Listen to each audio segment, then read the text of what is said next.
So we are doing the main line in the modern defense. Just to remind you, so e4 the first move, g6, and then d4. Bishop g7 for black, and then knight c3 for white. a6 for black. Then white does this. Knight jumps to f3, and white has a very nice setup in the opening. Black play pawn to d6, a typical move in the modern defense. You will see just almost in every variation we do this. Almost, so that means that there are some exceptions, sure. So d6, and then we analyzed a4 move. a4 is a natural move. Many players do that in order to prevent b5. As I said, black doesn't want to play b5 immediately. Later in the future, sure, at some point, of course, b5 is possible, and white wants to prevent that. And that's not all. He wants to gain the space on the queen side with this move. So a4 and then knight f6.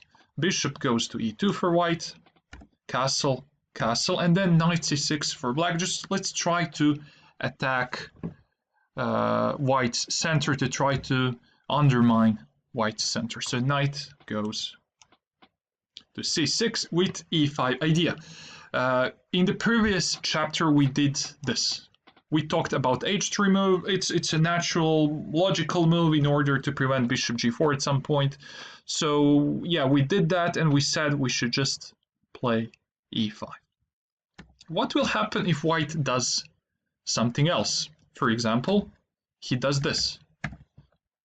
Pawn goes to d5, attacking the knight on c6. Now what to play, where to go.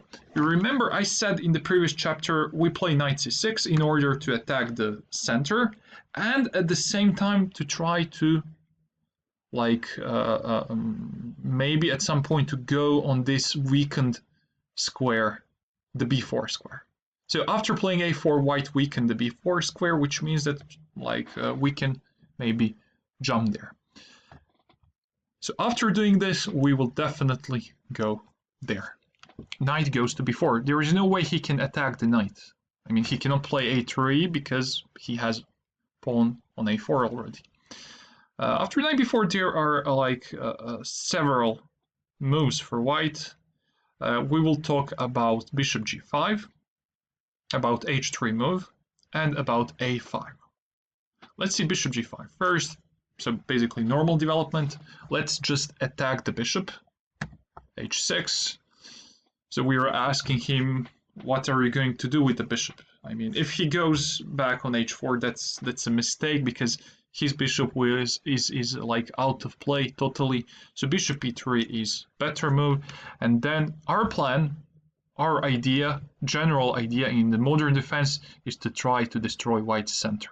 Let's do that. Pawn goes to e6. The plan is to take the d5 pawn. He takes back with the e pawn, and then black can play bishop f5, and then the c2 pawn will be in danger. It will be attacked twice. So the knight on b4 is doing a good job there. So by the way, the d5 pawn will be under the pressure, so just play e6, try to destroy the center. Also rook e8, don't forget that. Just try to develop your pieces, try to place your pieces on good squares. That's it. So basically that's it. I mean, a very logical thinking, and just when you don't know what to do, just remember what are your general ideas in this opening, and then you will easily find the answer. So knight b4 is the last move, and then we analyze bishop g4, bishop g5 sub-variation. What will happen if he does this again? h3, so basically a waiting move, prophylactic move in order to prevent bishop g4. Sure, let's do the same thing, e6. If he does this, if he develop his light square bishop, we will take, pawn takes. What will happen later? Bishop f5 immediately is definitely possible, but be careful. In the previous variation, white couldn't jump on d4. Now he can. So if you do this, straight away he will play knight d4 he will defend the c2 pawn and at the same time attack the f5 bishop. So now you have to go back on d7. Basically, you lost tempo. So be careful about this. It is much better to play rook e8 instead. Queen d2 for white, and then the knight on b4 isn't like isn't stable. I mean, it's not protected, which means we can maybe like protect the knight just to be sure that white cannot use some discovered attack or something and then to threaten to take the knight. So a5 is definitely useful now. Rook f e1 for white, and now it is the right time for bishop f5. Knight d4, the best defense. And then you see the bishop is attacked, so let's play bishop to e4. Now the d5 pawn is attacked 3 times. Now if white takes the bishop, which is a mistake, we are going to take, and then the queen is hanging and the d5 pawn is hanging, so we are going to be a pawn up. Now it is very difficult situation for white. So basically, I mean, he doesn't have like anything else here to do. So basically, just in the next move, take the d5 pawn, and that's it. As I said, the c2 pawn is in danger, but the d5 pawn is in danger as well. So yeah, sure. This e6 is a typical move in this line, so please try to remember it. Yeah, So in this moment, yeah, maybe we can go back just to remind you what happened, because we are like still learning. We are still on beginning. So e4, g6, d4, bishop g7, knight c3, and then a6. And then white played the main move, knight f3, d6, a4, typical move, as I said, knight f6, bishop e2. Castle, castle, knight c6. Then we did h3 in the first video. Now we are talking about d5. Knight b4. Then we did bishop g5, and then we talked about h3. We said we should just play pawn to e6. So we analyzed bishop e3. What will happen if white takes the pawn? If he does that, you just take with the bishop, and position is already equal. So just play d5, and then your both bishops will be great. You see, the knight on b4 is very strong. After playing d5, you can take back with the b knight, or you can take with the f knight. You can play rook e8. Later you will develop the a8 rook. So don't worry, black is great.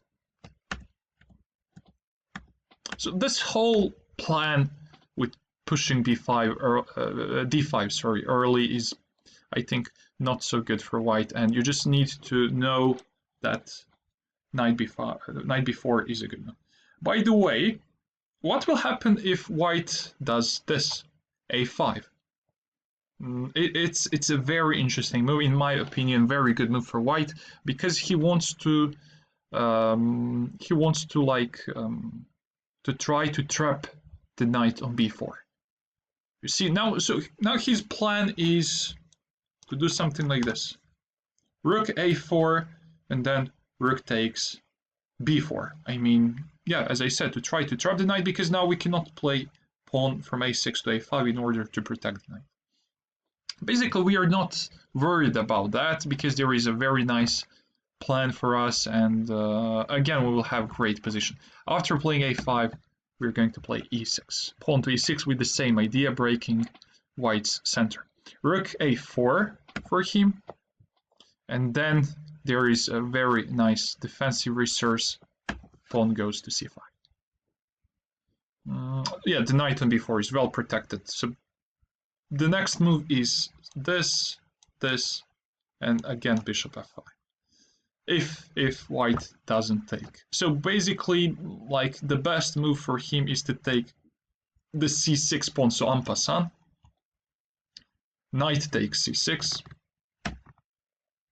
And then maybe bishop goes to e3 for white. He's trying normally to develop his pieces.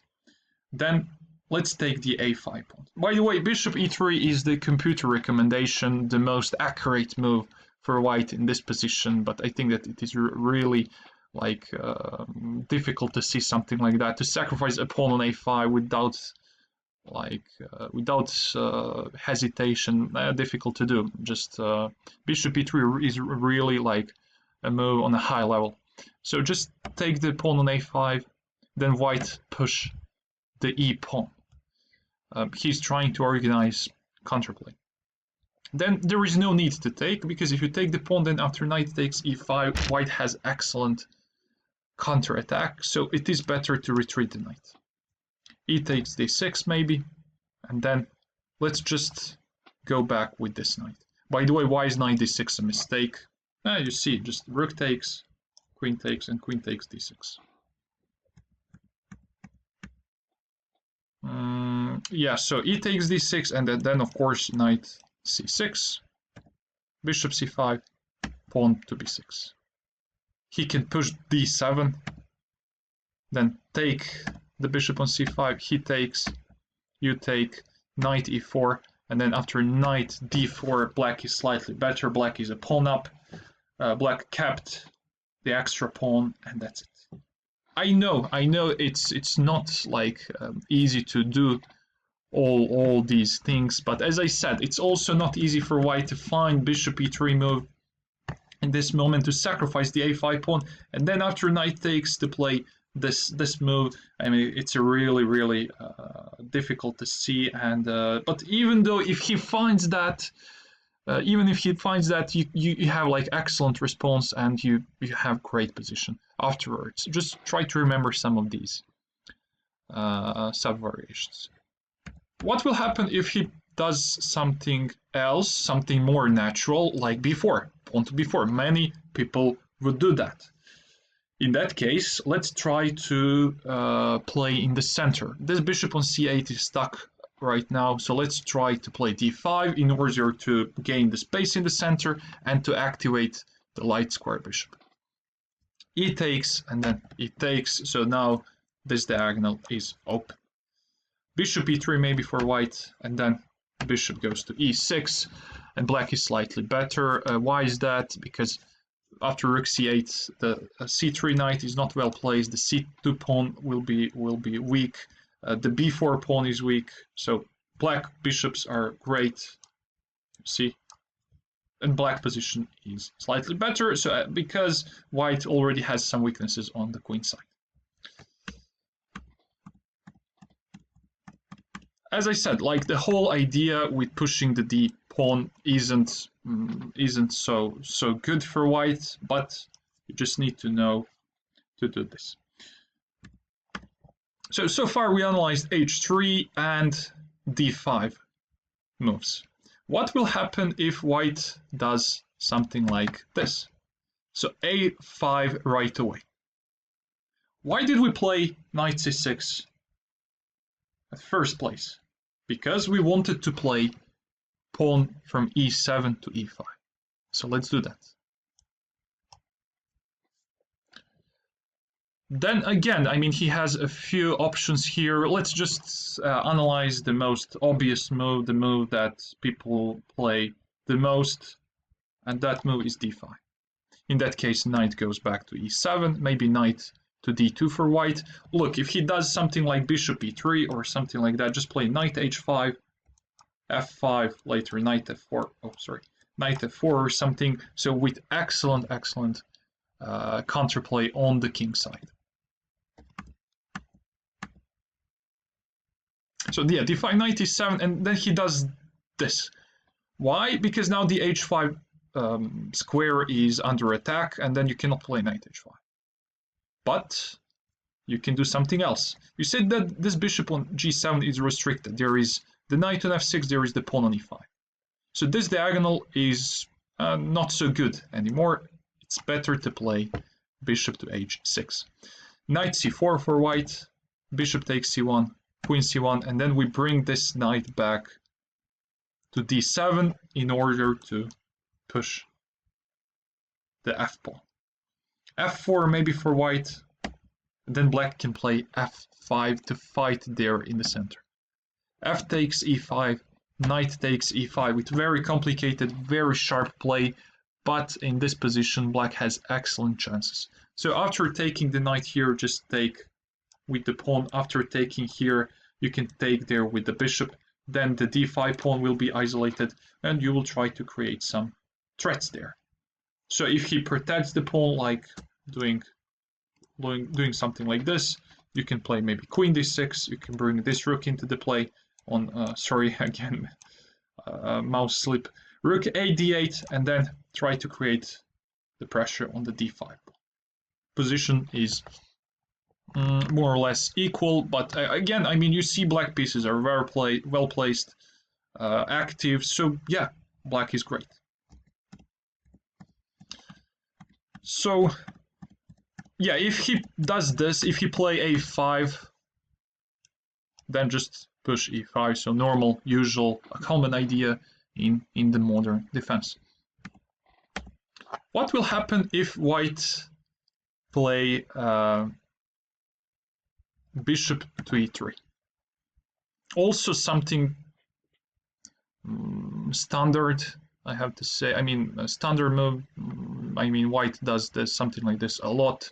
So he did that in order to activate, to develop his pieces. Nothing unusual. Yeah, we play knight c6 because we want to play e5, so let's do that.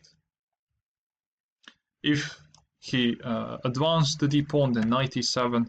Again, we are planning to play knight h5, so for that reason, white play knight d2 to attack the h5 square. So now we can do this. King goes to h8, so we prepare like a long-term operation on the king side. We will definitely try to attack white on that side of the board. Maybe a5 for white. He's trying like to squeeze our position on the queen side, but then let's bring the knight back. Knight e7. Knight a4 for white, then f5, f3, and then now we will see the point. Why did we play king h8? Because now we can do this. Knight g8 and then bishop trade. We will play bishop h6, trade off dark square bishops, because his bishop is much stronger than ours. Just take a look. This bishop is doing a lot of things on both sides of the board. On the other hand, our bishop on g7 is restricted. You know, it's doing almost nothing. So let's just exchange bishops. So this plan, king h8, knight g8, it's really, really difficult to see. So just try to remember this pattern. Maybe c4 for white, and then of course bishop h6. Maybe queen b3. He wants to he wants his queen there on the e3 square, and then let's just play queen to h4. As I said, our plan is king side attack, and we will try to to bring more pieces there, maybe to take here, to push f4, to play knight df6, knight h6, g5, g4, and so on, with I think great play for black. White, on the other hand, is trying to attack us on the queen side by doing this, by playing c5 or something. Also good idea. So this is very sharp, complicated, unclear position. But again, I think that black is good. I mean, just try to play on the king side, try to attack white. And like you see, just modern defense is sometimes very sharp. And I think that you would like this kind of positions, because black has excellent chances.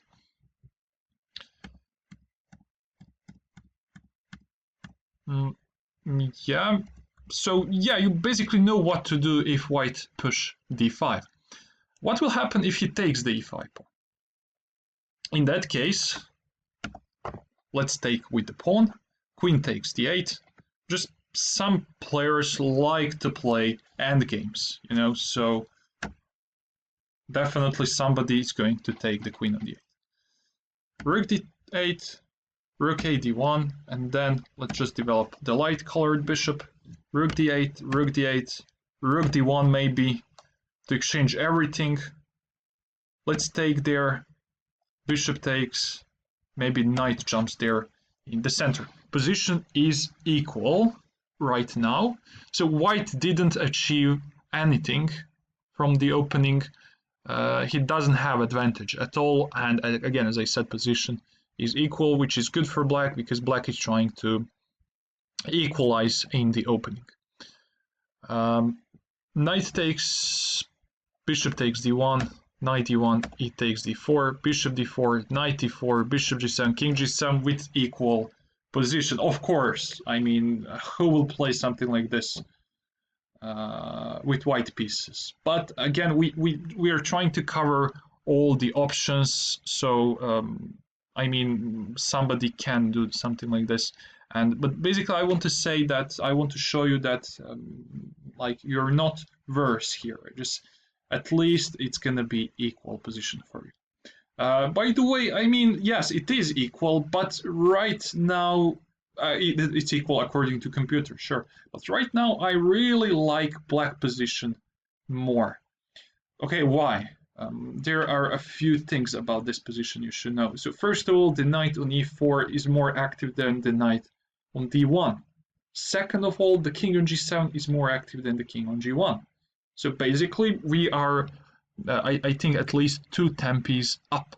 So black will just go there in the center, trying to gain more space and trying to find the right square for the knight. If white kick your knight, then just do this, attack this pawn with tempo, and then white will have to play b3 or something, and then just you don't waste tempo. You just do this with tempo, knight c5, and then just try to activate your king. And I definitely think that you have some chances. You have slightly better chances than white in this endgame. Okay, so I mean this variation is equal, as I said. So white took on e5 and he exchanged everything. So basically, we are done with this move. Bishop e3 is okay, but then black can just play pawn to e5. So let me see. We talked about e4, g6, d4, bishop g7, knight c3, and then pawn goes to a6. By the way, I just have to mention this. It is possible for white to play a4 straight away, but the position will be transposed. So you just play d6, he will play knight f3, and then you play knight f6. It's the same position as before. So yeah, a4 is possible in the fourth move, so just don't be surprised or something. Yeah, it's gonna be the same position. So knight f3, the main move. Then pawn goes to d6, pawn goes to a4, sure, and then knight goes to f6. Then we analyzed bishop to e2, castle, castle, knight goes to c6, and then there are a few options for white, like pawn to h3, like bishop to e3, pawn to d5, or pawn to a5. Let's go back. What will happen if white doesn't play bishop e2, if he does something else? For example, this move, h3, so before developing his bishop on e2. Again, the reason for doing this is maybe to prevent bishop to g4 or something, or to try to play bishop to e3 first. So white is worried because he wants to play bishop e3, but he's concerned about knight g4. So with this move, he prepares bishop e3. Castle for black, bishop e3 for white. And then again, the same. Knight c6, e5. Look, if he played bishop to e2, e5, d5 for white, again knight e7, maybe a5 for him, knight h5 with, of course, after short castle, f5 idea. So basically it's It's going to be the same as before, like variations we already did before. Maybe d takes e5. Again, d takes e5, castle for white, then just bishop e6 for black with equal position already. The d4 square is, by the way, I just want to remind you, excellent outpost for this knight here. So at some point you can jump there.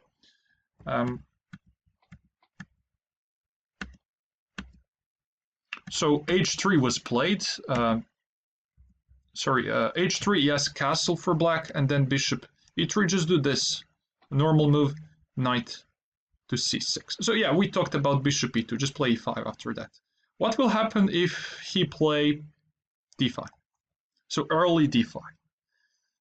You remember what we did before when white played d5? Night before, sure. Maybe a5 for him. If he doesn't play a5, if he play bishop to e2, just play pawn to e6 with the same idea as before, to take on d5 and to play bishop f5 to create pressure on the c2 pawn. If he doesn't play bishop e2, if he played this, again do this, e6, rook a4, and then again the same, c5. Yes, the d5 pawn will be in danger. We talked about something similar before, and you have the same idea here, the same plan.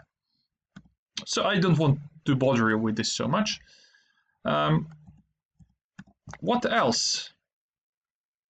Yeah, after knight to c6, he can also do something like this, queen to d2.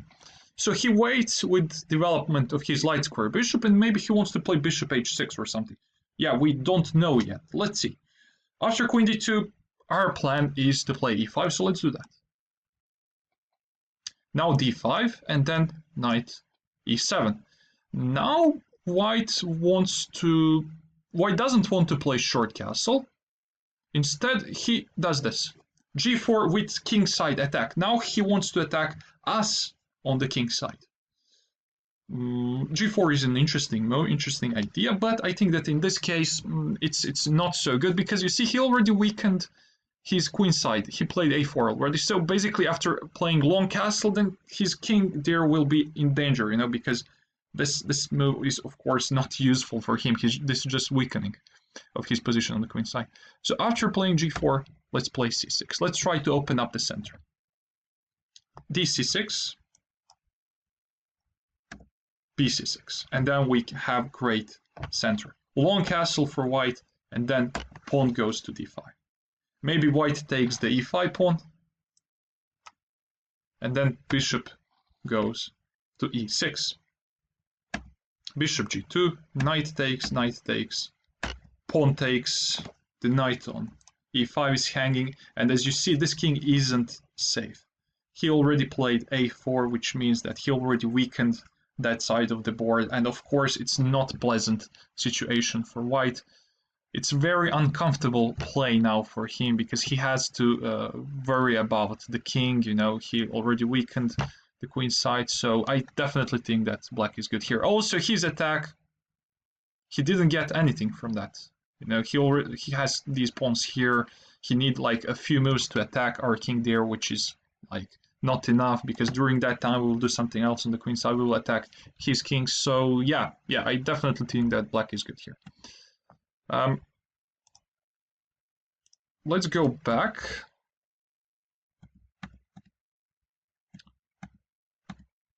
So he played g4, and then black played c6. What will happen if he doesn't take? He push g5. Then knight h5. Now we have this square. It's good for the knight.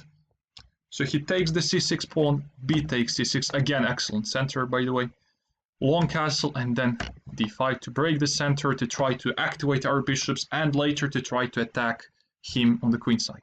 E takes, c takes, knight takes d5. You see, we sacrificed a pawn, but it doesn't matter. We did that on purpose to attack his queen side.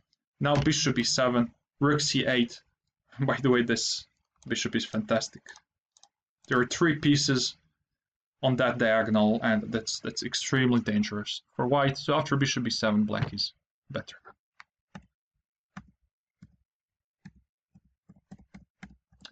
So basically that's it. I really think that this, of course, this move order is interesting for white. Usually people play bishop e2 and castle, but I just have to show you because this is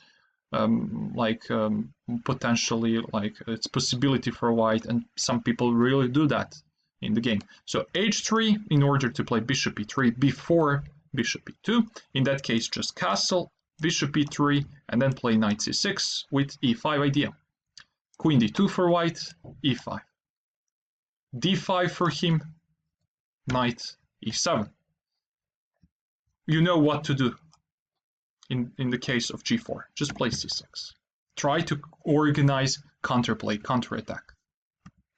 If he doesn't play g4, if he does this, very tempting.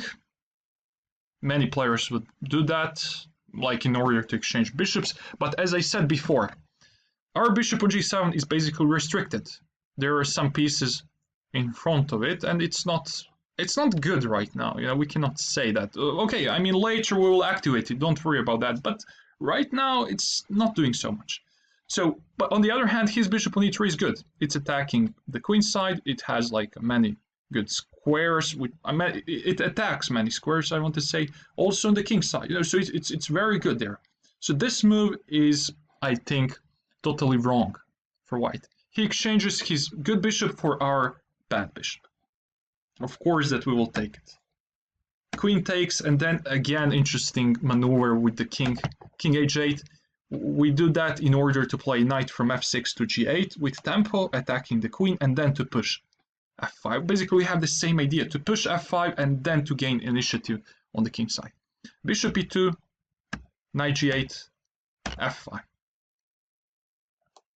With initiative for black. We will bring the knight back, and we are going to try to attack white on the king side by using first of all the f pawn, the f file, and later we will try to bring more pieces there and to, as I said, to gain initiative.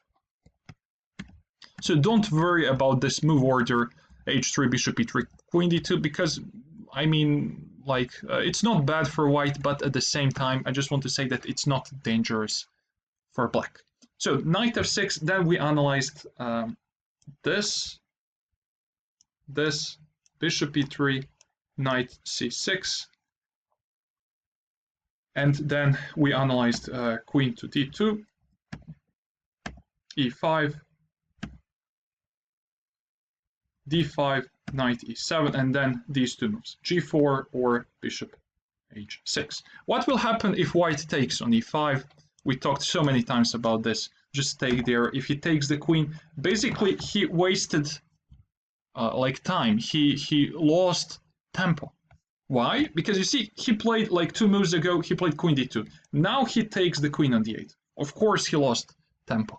Rook takes, bishop c4 maybe, and now I just want to show you this move, this motive, because it's very useful, and I'm pretty sure that like you will definitely have possibility to use this idea in some of your games. So after bishop c4 you can play bishop to e6.